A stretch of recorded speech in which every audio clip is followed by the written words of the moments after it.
तो जग जननी मां अंबिका मोए लगी तुम्हारी आस। आज सभा के बीच में मां तेरे तेरो दास, तेरे तेरो दास मात अरदास सुनो तुम मेरी। भमर बीच में मात आज नाव पड़ी है मेरी। तो दुर्गा मात हमार शरण में पड़ो ब्रजेश कुमार। सेवक अपनो जान भमर से नाव करो उस पार। आदरणीय श्रोता बंधु, राजपूत कैसेट के माध्यम से ये कार्यक्रम जो हम आप लोगों के समक्ष लेके चल रहे हैं कि अकल से काम करने वाला प्राणी कभी दुखी नहीं रहता। तो दुखी कैसे नहीं रहता, तो जरा गौर करें। एक राजा के पास में एक बहुत ही वृद्ध हाथी था, बूढ़ा हाथी। पूरे गांव के लोगों को उसने इकट्ठा किया और जवाब दिया कि इस हाथी की सेवा करो। इतनी सेवा करो कि किसी तरीका से हाथी मर न जाए, और अगर हाथी मर गया तो किसी ने जो हमारे पास ये खबर आकर के दी कि हाथी मर गया तो हम उसे मरवा देंगे। गांव के लोग सेवा कर रहे कि हाथी मर न जाए, और हाथी जिंदा रहे तो कब तक जिंदा रहे, एक दिन वो मर गया। और जब मर गया तो पूरे गांव के लोग बैठ करके रो रहे हैं कि अब राजा के पास खबर करने कौन जाए। एक चालाक आदमी आ गया और कहने लगा, पूरे गांव के लोग रो रहे हो, क्यों रो रहे हो? जवाब दिया कि राजा के पास कोई खबर करने जाएगा कि हाथी मर गया तो वो उसे मरवा देगा। बोलो तो तुम काहे को मरे जा रहे, हम जा रहे, हम खबर करके आएंगे। चल दिया और राजा को प्रणाम किया और कहने लगा, महाराज आपका जो हाथी है ना, हाँ क्या हुआ हाथी को? बोले कुछ नहीं, लेटा है। कि बेसुध होकर लेटा हाथी और वो कान भी नहीं हिलाता है। आंकुश मारे चाहे तेरे वो पैर भी नहीं चलाता है।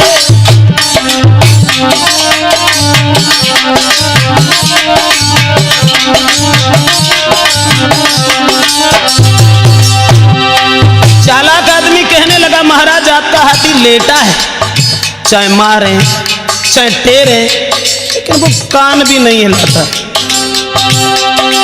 आराम से पैर पसारे हैं,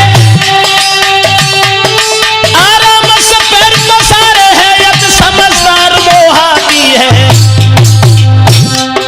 देखा मैंने सूंड से हाथ लगाए, भाई सांस तलक ना आती है।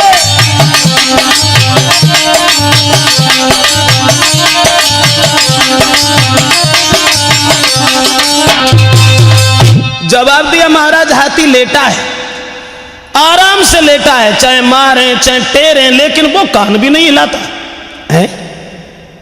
जवाब दो, हमने सूंड से हाथ लगाया कि देखो तो उसे सांस भी नहीं आती। राजा बोले, इसका मतलब हाथी मर गया। चालाक आदमी कहने लगा, महाराज जी तो आप कह रहे हैं, मैं नहीं कह रहा हूं कि हाथी मर गया।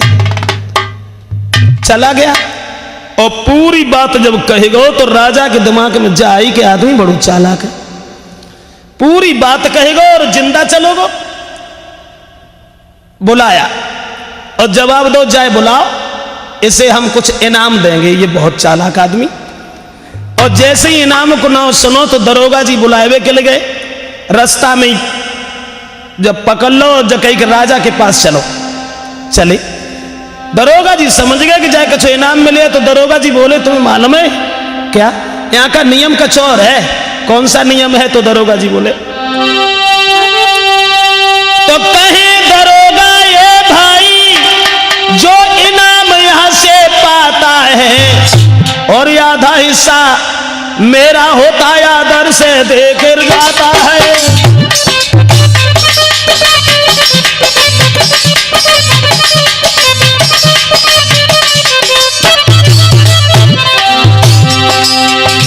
दरोगा जी कहने लगे,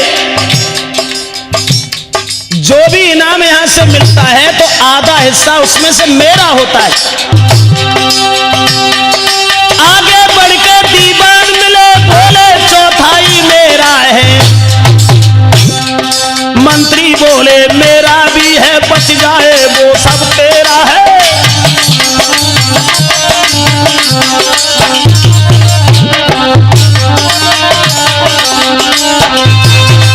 जवाब दो दरोगा जी ने कि आधा हिस्सा तो मेरा है। दीवान जी बोले आधो जो बच जाए तामे से आधो हमाओ है। मंत्री बोले और जो कुछ बचे सो हमाओ है, और जो न बचे तो कोई बात नहीं, जो आतो है इनाम पातो है, सो खाली हाथ जाते। मैंने कहा ठीक, चले गए। अब जब राजा के पास गए तो राजा कहने लगे तुम भाई बड़ा चालाक आदमी है, तूने सारी बात बता दी लेकिन चालाकी से जिंदा बच गया, चला गया। ऐसा करो कुछ इनाम मांगो। बोलो अब महाराज मुझे कुछ नहीं चाहिए। कहने लगे नहीं नहीं मांगो, क्या चाहिए आपको? तो चालाक आदमी बोलो दो हाथ जोड़ के महाराज और कुछ ना चाहिए, एक इनाम दे दो। कहा कि 100 जूता केवल चाहता हूं और कुछ नहीं चाहिए। 100 जूता केवल चाहता हूं, गर होए मेहरबानी इतनी, और जीवन भर को ये काफी है मेरी औकात भला कितनी।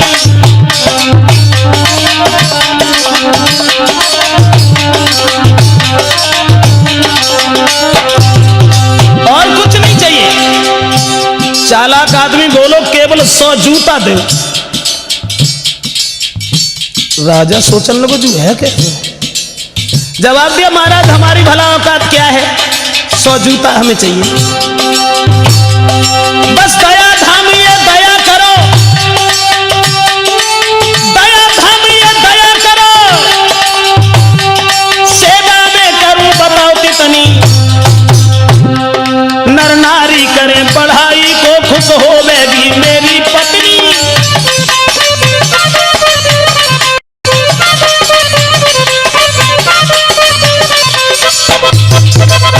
जवाब दिया कि महाराज केवल 100 जूता हमें चाहिए इनाम में, और कुछ नहीं चाहिए। इतनी बात जब सुनी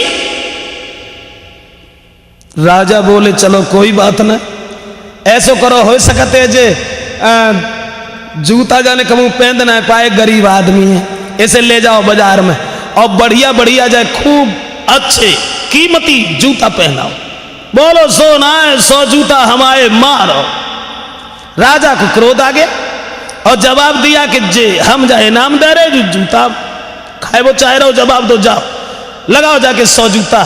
तो जूता लेके जैसे ही आदमी आगे बढ़ो तो बोलो रुक जाओ, सब इनाम हमाओ ही धो रहा हूं। बोले अब आओ दरोगा जी, आधा हिस्सा तो आपका है, और छोटो या बड़ो पसंद करो, देखो जे कौन नाप का है।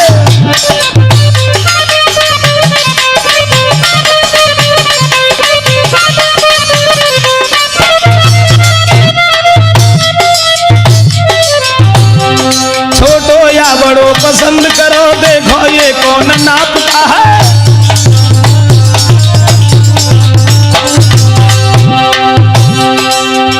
जवाब दिया महाराज इनाम में पूरा मेरा इनाम नहीं है। दरोगा जी से कही इधर आओ, आधा हिस्सा तो आपका है, आपका हिस्सा हम कैसे खाएं? हिस्सा तो सुदामा ने खाया था जो घर घर भीख मांगी, दूसरे का हिस्सा नहीं खाना चाहिए। अब 50 दरोगा जी में लगवाए और दरोगा जी के बाद दीवान जी से कही आप आओ, चौथाई तुम भी ले लीजिए, ये धर्म का नहीं पाप का है, और मत बचा हुआ मंत्री को दो, इसमें क्या मेरे पाप का है।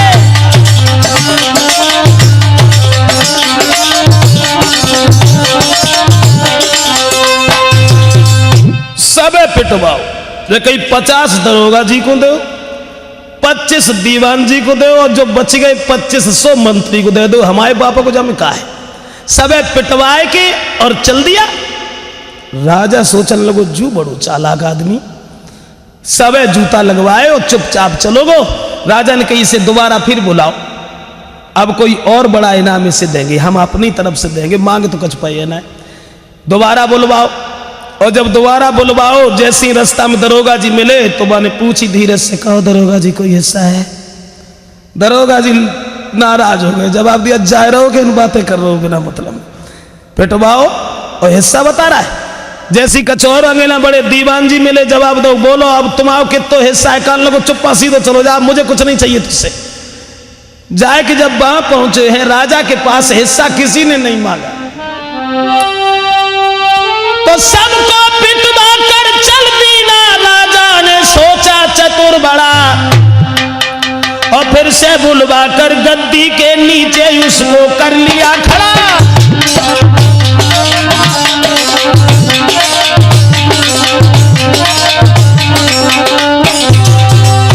उसके बाद उसकी अकल की तरफ देख करके, उसकी बुद्धिमानी की तरफ देख करके राजा ने मंत्री ही उसको कर लेना, मंत्री उसको ही कर लेना। राजा ने कीना हुक्म करा, एक हार गले में डाल दिया, हीरा पन्ना से हुआ जड़ा।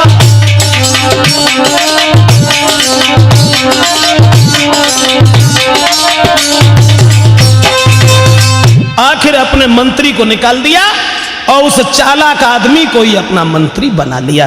तो कहने का मतलब है कि बुद्धिर्यस्य बलम तस्य निर्बुद्धिस्य कुतो बलम, जिसकी बुद्धि है उसी का बल है, बिना बुद्धि के बल नहीं होता। हाँ दोस्तों, अब देखते हैं इसके बाद कि बुद्धिमानी से इंसान कहां से कहां पहुंच जाता है, और बिना बुद्धि की बात से किसी को कुछ प्राप्त नहीं होता। तो कैसे नहीं होता जरा गौर करें भक्तों। एक दिन भगवान भोले बाबा अपनी पत्नी को लेकर के चल दिए।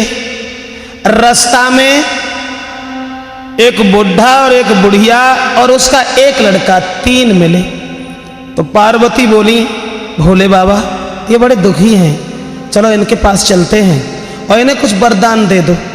भोले बाबा कहने लगे इन्हें अकल ही नहीं है वरदान मांगने की। बोले ऐसी कोई बात है दुनिया में, ऐसा कोई आदमी जाए वरदान मांगने की बुद्धि ना हो। चलो हम और तुम चल रहे हैं। चल दिए और जब पहुंचे तीनों के पास और जवाब दो, कुछ मांगो। बोले हाँ।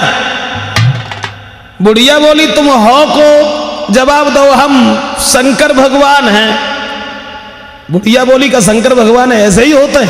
जवाब दिया क्यों नहीं, देखो हम शंकर भगवान हैं। तो बुढ़िया से कही कि तुम वरदान मांगो, बताओ हम धनवान बना दें, बताओ तुम्हारा मकान बनवा दें, बताओ कुछ और चीज दे दें। तो बुढ़िया दो हाथ जोड़ के बोली हमें और कुछ ना चाहिए, एक काम करो। कहा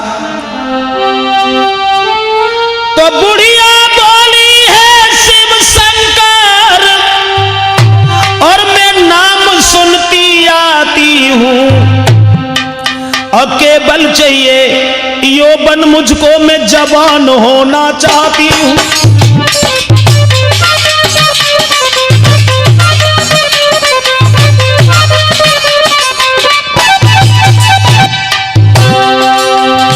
जवाब दिया और कोई चीज नहीं चाहिए। भोले बाबा इस बुढ़ापे से हम बहुत दुखी हैं, बुढ़ापा हमें नहीं चाहिए, हम जवान होना चाहते हैं। बोली बुढ़िया बोली है शिव शंकर मैं नाम सुनती आती हूं, केवल चाहिए यौवन मुझको, मैं जवान होना चाहती हूं।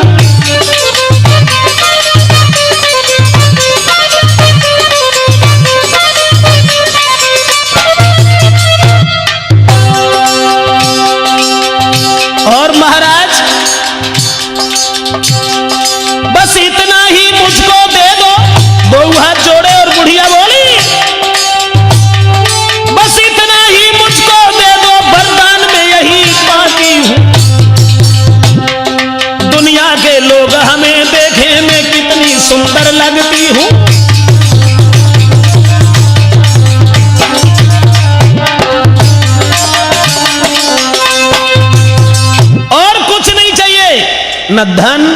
न दौलत न मकान, केवल हमें तुम जवान बना दो, जो हम जवान हो जाएं।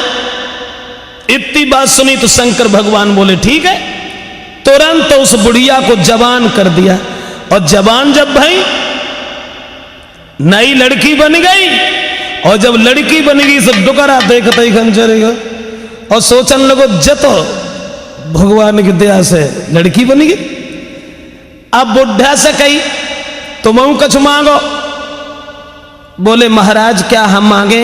जवाब दिया हाँ मांग लीजिए, जो मांगोगे वही तुम्हें मिल जाएगा। तो दो हाथ जोड़े और बोलो महाराज और कुछ ना चाहिए।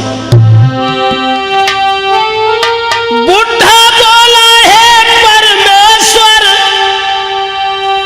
और मेरी छोटी इच्छा भर दो,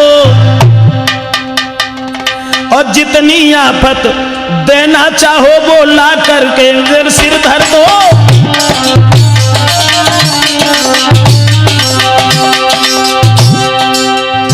बुढ़ा ने जब देखी कि बुढ़िया तो नई लड़की नहीं बन गई, जवान बन गई, अब जो हमारे कहां रहे न जाने किनते जाए।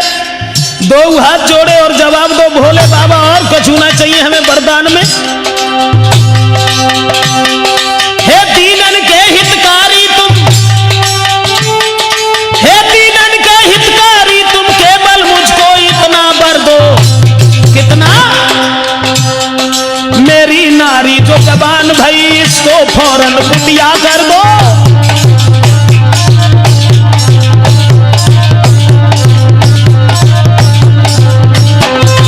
अगर तुम हमसे खुश हो तो हमें और कुछ नहीं चाहिए। जवाब दो डुकराने के जवान जो हो गई है जाए तुम कुतिया बना दो बनने की। ठीक, अब वे लड़की से कुतिया बन गई, और जब दो वरदान मांग चुके तीसरो लड़का रहेगो। अब लड़का से कही लला तुम कुछ मांगो। जवाब दो भोले बाबा माता पिता तो दो जने वरदान मांग चुके, अब हमारा भी सुन लो। क्या? तो बोल बेटा बोला है शंकर जी, क्या बतलाऊं मैं बात तुम्हें। और मेरी माँ जैसी थी, मेरी माँ जैसी थी वैसी कर दो बतलाऊं वरदान हमें।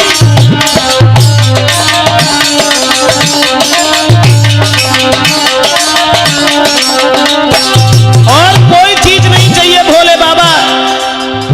हमारी माँ जो आपने कुतिया बना दी है पिताजी के कहने से, तो जो हमारी माँ जैसी थी पहले बूढ़ी थी वैसी कर दो, और कोई चीज नहीं चाहिए। भोले बाबा ने वो बुढ़िया को बुढ़िया बना दिया। कहने का मतलब है कि तीनों ने वरदान मांग लिया लेकिन हते तैसे ही रहे, कुछ नहीं बन पाए। तीनों की इच्छा पूरी की, तीनों की इच्छा पूरी की, फिर शिव जी वहां रम जाते हैं। जिसकी किस्मत में कुछ नहीं है वो सुख कभी नहीं पाते हैं।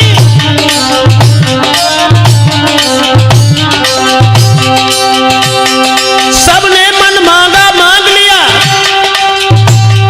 सबने मन मांगा मांग लिया, फिर बाद में वो पछताते हैं। अब अकल बड़ी या भैंस बड़ी खुद सोचो तुम्हें बताते हैं।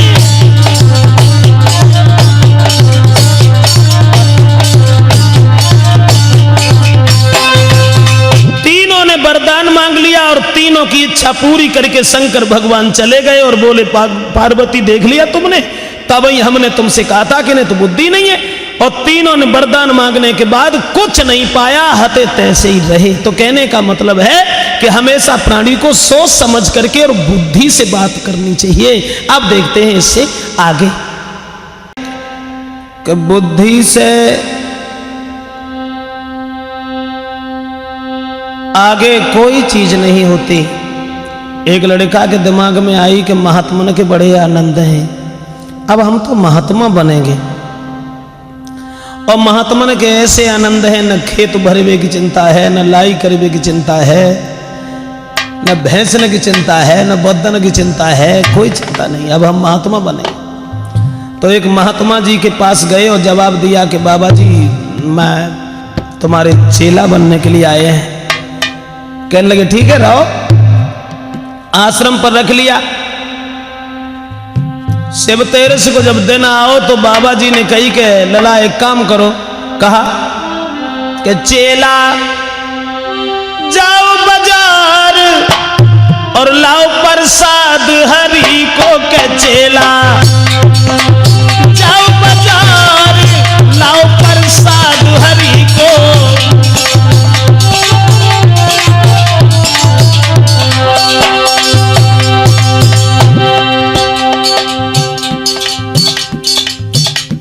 5 रुपया दे और जवाब दो कि लला जाओ बाजार जा ही रहे हो प्रसाद ले आइयो।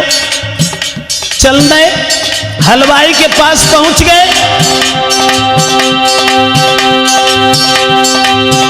अरे रुपया 5 लेके चल गए। हलवाई को वचन सुनाए और प्रसाद में हलवाई ने तब लड्डू 4 गाए तो मुंह में लाओ प्रसाद हरि को के चेला जाओ बाजार लाओ प्रसाद हरि को।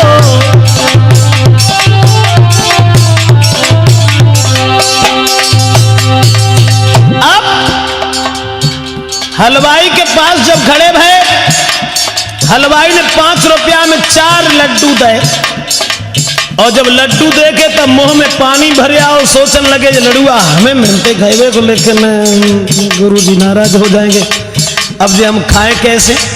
फिर दिमाग में एक बात आई गुरुजी जो सोचेंगे कि जो बहुत दूर तक आओ है ताकि बदले में कम से कम खवाएं तो एक लड़ुआ तो खवाएं ही तो ऐसा करो यही खाए निकारो खाए गए। अब बचे 3 चले और होंगेला लेकिन मन फिर यूं ना मानो और जब मन ना मानो तब भाई लड़ुआ निकारे और सोचन लगे चेला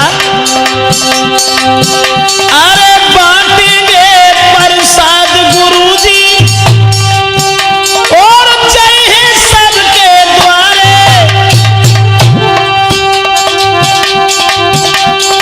सबसे ज्यादा हमें खबर हम चेला प्राण न प्यारे अब लो में डोर लाओ प्रसाद हरि को के चेला जाओ बाजार लाओ प्रसाद हरि को।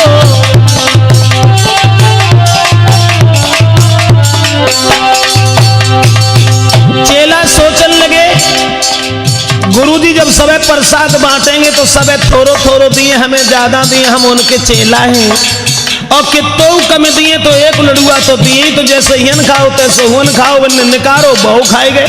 अब बचे 2 लेके और अंगेला चले लेकिन मन फिर यूं ना मानो बे 2 लड्डू पकड़े और दिमाग में एक बात आई अरे सबे बांट के आश्रम पे आई है जब कोई ना रह जाए तो बचो बचाओ सब प्रसाद के बाद में मोह मिल जाए है के बेहे गुरु हमारी लाओ प्रसाद हरि को के लाला जइयो बाजार लाओ प्रसाद हरि को।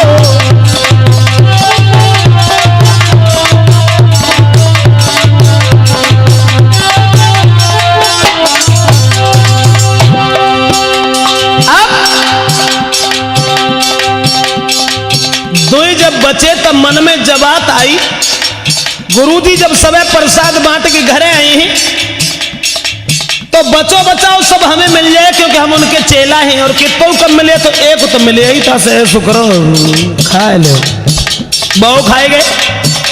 एक बचो एक लेके पहुंचे आश्रम तो जवाब दो गुरुजी हम प्रसाद ले आए। गुरुजी का जो काम से लगे जवाब दो दो भाई। जब प्रसाद रख दिया उसके बाद जब गुरुजी ने देखा और जवाब दे दरा 5 रुपया में एक ही लड्डू आया बोलो सोना गुरुजी 4 आए फिर है कहां डंडा उठाया, जब चार आए तो वो कहाँ है?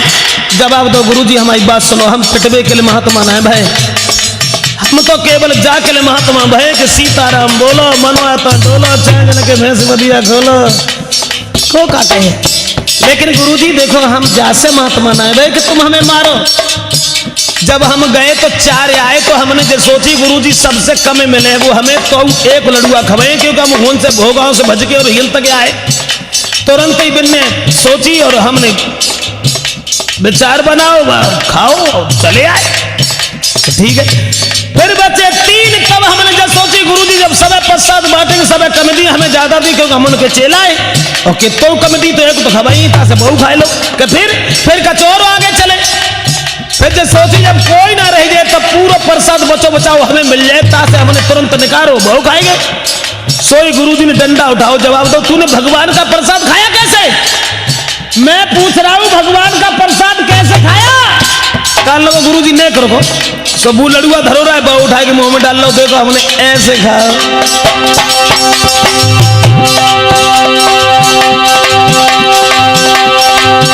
अरे लेकिन डंडा तब गुरुजी ने चेला को धमकायो, जवाब दिया कि तूने भगवान का प्रसाद खाया कैसे? कान लगा गुरुजी ने करो। अरे बोलो चेला रुको गुरुजी हम रहे तुम्हें बतलाई, बचो बचाओ बोल तू तब लो चेला ने खाई। देखो गुरु हमारे लो प्रसाद हरि को के चेला, जाओ बाजार लाओ प्रसाद हरि को के चेला, जाओ बाजार लाओ प्रसाद हरि को।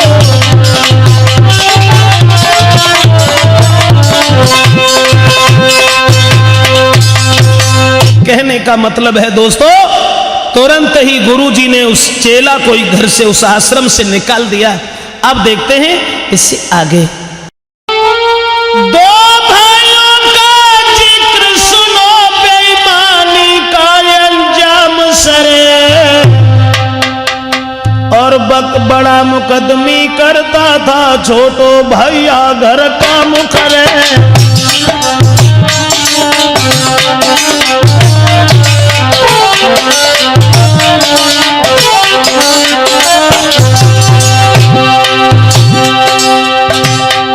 दो भाई जिनमें बड़ा प्रेम था। बड़े भाई तो नेता थे लेकिन छोटा भाई किसान था, बड़ा मेहनत करता था। एक दिन और रात कुटी कूटे हल जो आराम कर, और बड़े जात पंचायत को बस ऐसी वक्त तमाम कर।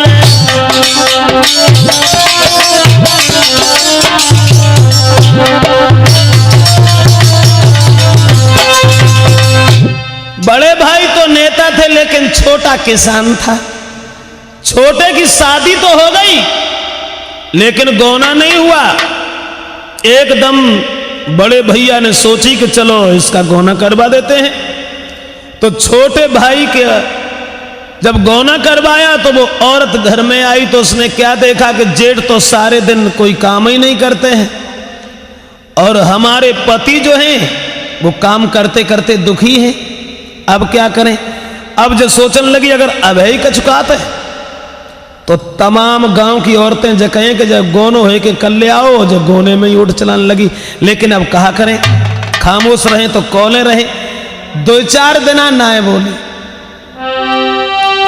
गोना हो करके नव दुल्हन जब आंगन में आई है, अब देश तो दो चार दिन पेड़ो देखो सैया पे परी तबाही है।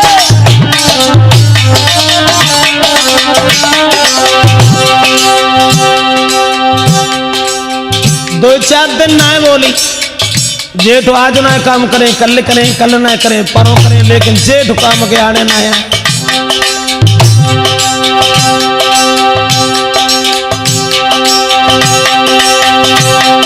दो चार दिन पेड़ो देखो सैया पे बनी तबाही है।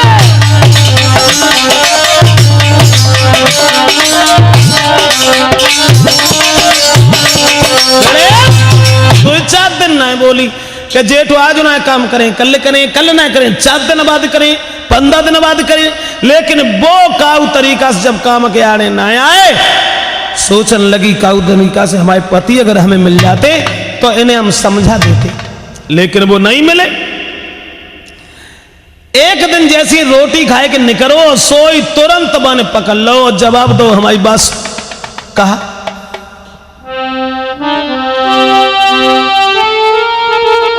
आंगन में बढ़कर पत्नी ने और पकड़ी झपट कलाई है, और तुम काम करो बेमौज करे, तेरी अकल कहां बोराई है।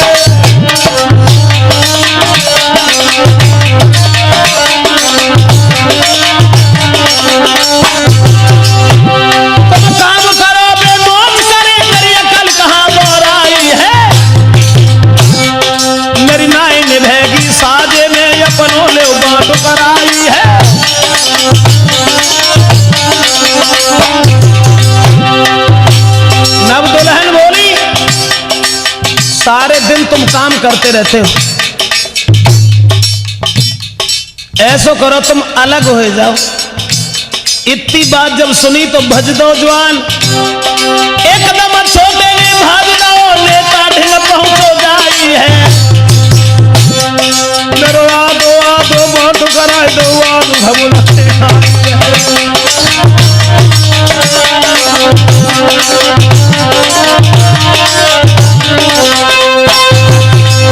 तुरंत भाग खड़ा हुआ और पहुंच गया अपने भाई के पास में और जवाब दिया, आज हमारा बांट कर दो।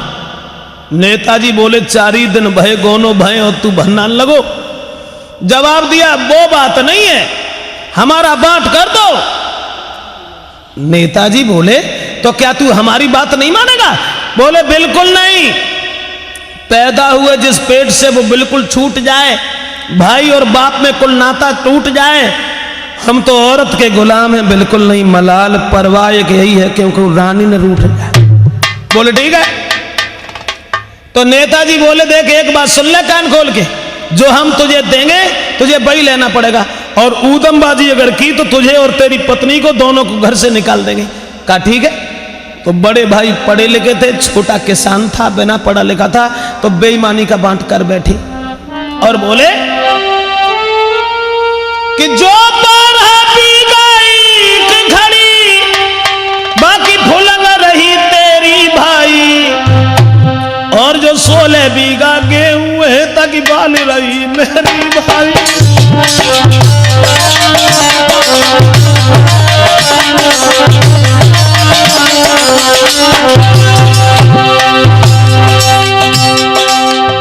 नेताजी कहने लगे, 12 बीघा में जो ईख खड़ी है वो ऊपर की तुम्हारी है, गन्ना हमाओ है। बोले ठीक।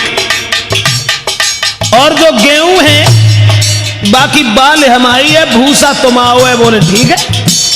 और सुनो, अरे घर में जितने कपड़ा है दिन भर धरियो अपने माई, और होए रात मेरे घरे धरो ओढ़ेगी तेरी भौजाई।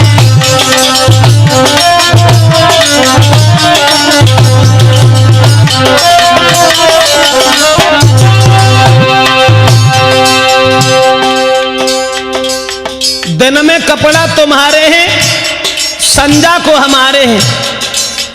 बोले ठीक। और सुनो, और घर में जो एक भैंस रही आगे की मैं लूंगो नहीं, दोहनिया को दूध हमारो है तुम खातर करियो मोघाई।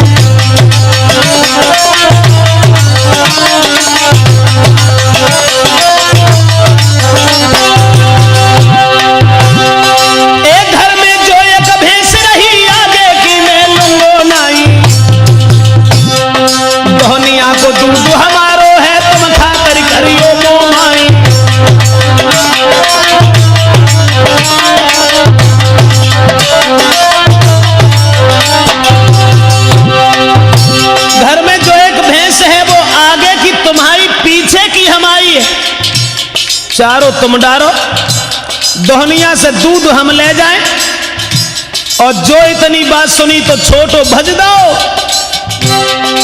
एकदम छोटे ने भाज दो दुल्हन को तीनों समझाई। बात समझ गई बेईमानी है वैली रात भर गया।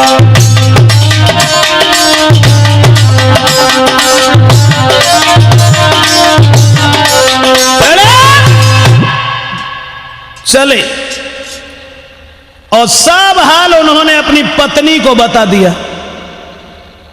बस समझ गई कि जेठ ने बेईमानी करी है, तो सारी रात उसे नींद नहीं आई। रात आधी पे जगी, अपने पति के पास पहुंची और जगाने लगी, जग जाओ हम तुम्हें जगाए बे को आया। बे नाए जगे, चीख पड़ी, तुरंत उठ करके बैठ गया।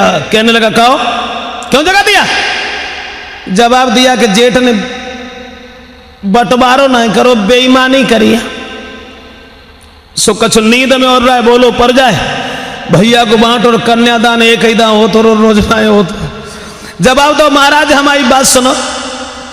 बोलो कैसी बेईमानी करी है? कहने लगी कि गन्ना जेठ ने ले लो लेकिन ऊपर को तुम्हें दे दो, तुम्हें जना मालूम कि गन्ना में तो रस ही निकलता है। छोटो बोलो हाँ जय जय भूल ही गई। जब भूल और गेहूं, जवाब दो गेहूं को तो हमने सोची लो, एक बिती की बाली तो ने दी है, लंबो बाबू सब हमने धल लो। जवाब दो तुमने गदाटू हो, बाली में तो नाज ही निकलता है। छोटो बोलो री जाओ भूल ही गई।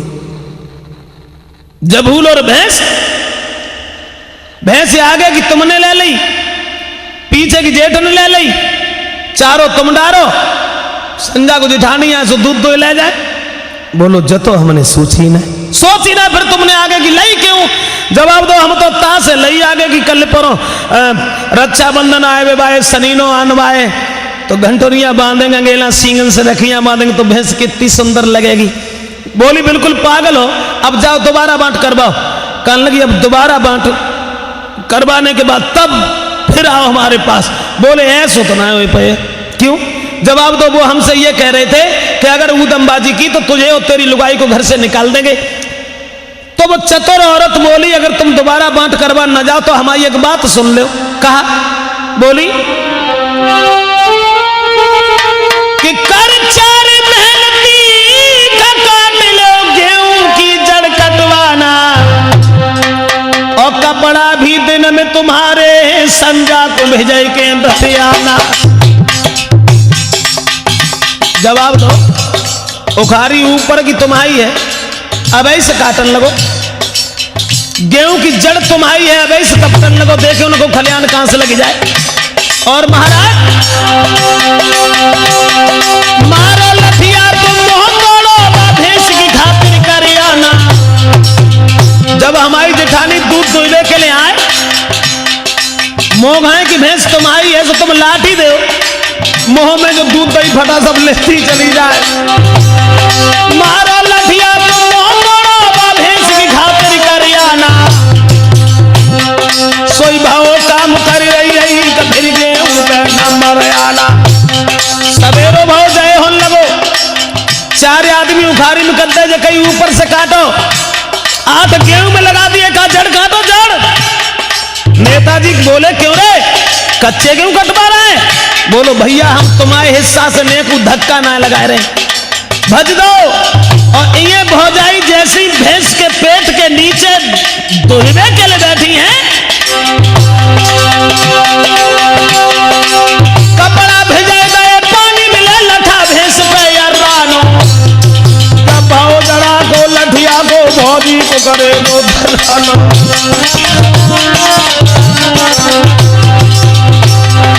जैसी दूध दुहबे के लिए भौजाई बैठी है, बन मुंह में ऐसी लाठी दई जो भैंस के नीचे भौजाई और दोहनिया सब बतासे से गिनती फिरे। बहुत आशा बन गई, कब दूध डरो, कब दूध डरो, कब दूध डरो, कब भौजाई तब पड़े बहुत मन खिसियाना।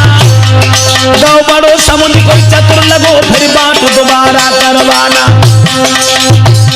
नेताजी समझ गए, फिर उसका दोबारा बांट हुआ। तो कहने का मतलब है दोस्तों, सीधी उंगली न से घिउ काढ़ो तुम्हारी सोका बहू कड़ी है, सीधी उंगली न से घिउ काढ़ो तुम्हारी सोका बहू कड़ी है।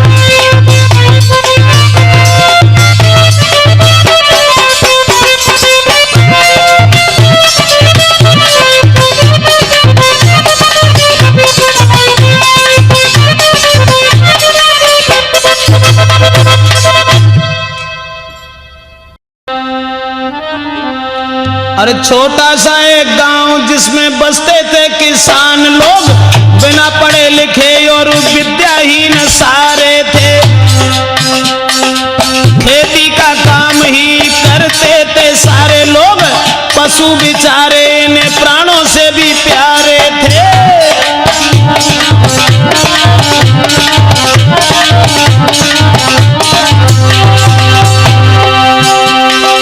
एक बार पशुओं में बीमारी फैली ऐसी, मरने लगे बाएं बाएं चिल्ला के बेचारे थे।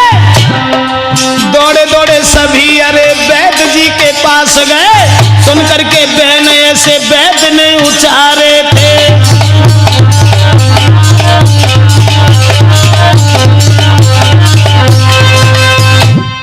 किसान जो बिना पढ़े लिखे थे वो एक गांव में रहते थे, और ऐसा हुआ कि पशुओं में बीमारी फैल गई, मरने लगे।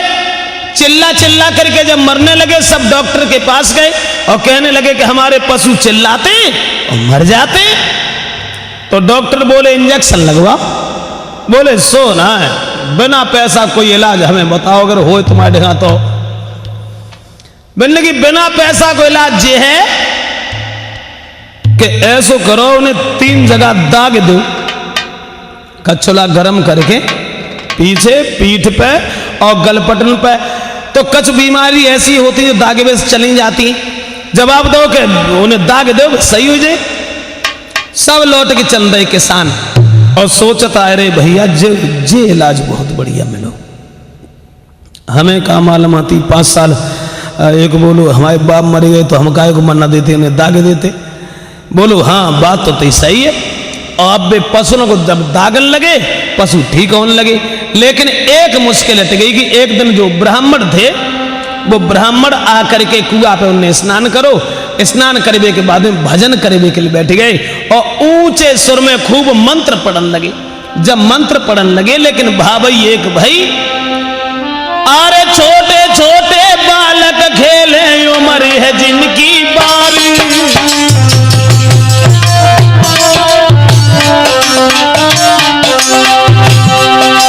अरे छोटे छोटे बालक खेले उम्र है जिनकी बारी, सोची पंडित को हुई गई रे भैंसा नवारी बीमारी।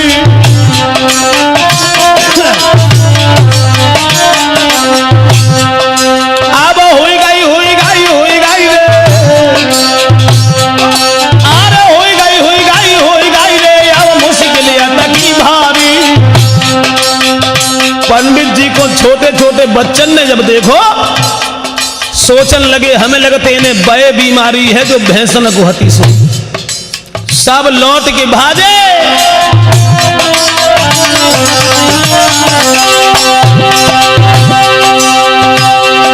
महाराज सभी वो भाग गए ही कुमार, कहिए अपने बापन से एक पंडित है बीमार, उनको जल्दी ले बचाए नाए तो वो मर जावेंगे, उनको जल्दी ले बचाए नहीं तो वो मर जावेंगे।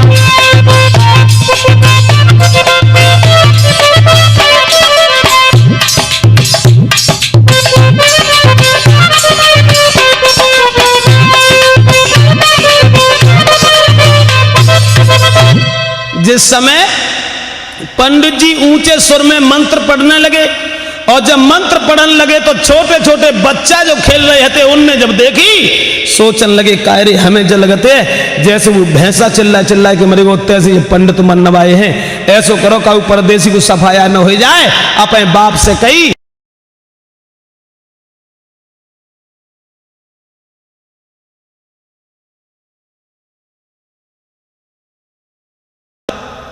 आग सुलगाई। और जब आग सुलगाई तब पंडित जी मंत्र भी पढ़ते जा रहे हैं, अनेक धीरे से आंखें खोल के देख ही रहे हैं। सोचने लगे जगहों के लोग बड़े बढ़िया मालूम पाता, हो सकते सकलें भूनेंगे हमारे, हो सकते आलू न भूने, बड़े भक्त हैं।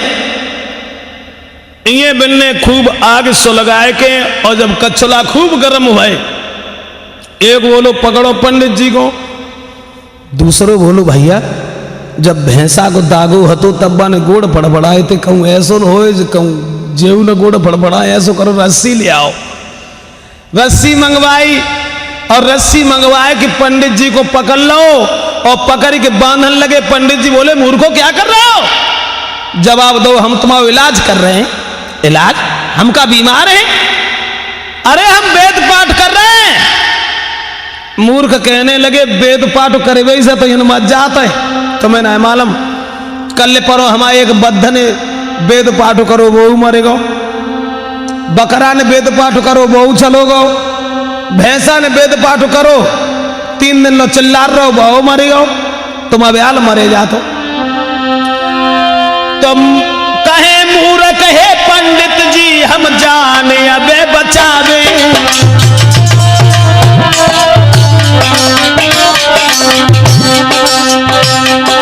और करे इलाज तुमरो रे मरवे से तुम्हें बचावे। आप चिंता मत करो, हम तुम्हें मरने नहीं देंगे, तुम्हें मर्ज हो गई। पंडित जी बोले मूर्खों क्या कर रहे हो? हम वेद पाठ कर रहे हैं। मूर्ख बोले महाराज कसम खाते ही जब वेद पाठ कर गई से मर जाते।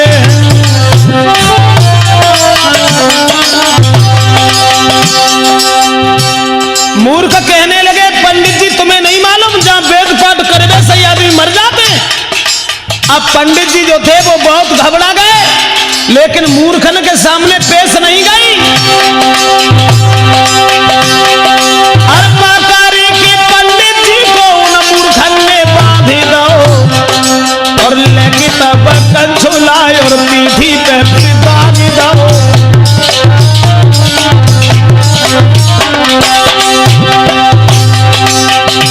जब पंडित जी को दाग दो जबरदस्ती गोड़ बांध के, और पंडित जी फिर गड़बड़ाए पहुंचे फौरन सुरग धाम, और मूर्खन से तुम बचते रही हो गायत्री कह रहे शिवराम।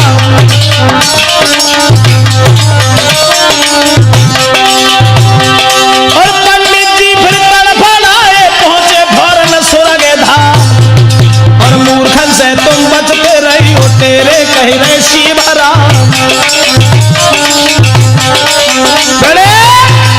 अंत में पंडित जी का प्राणांत ही हो गया।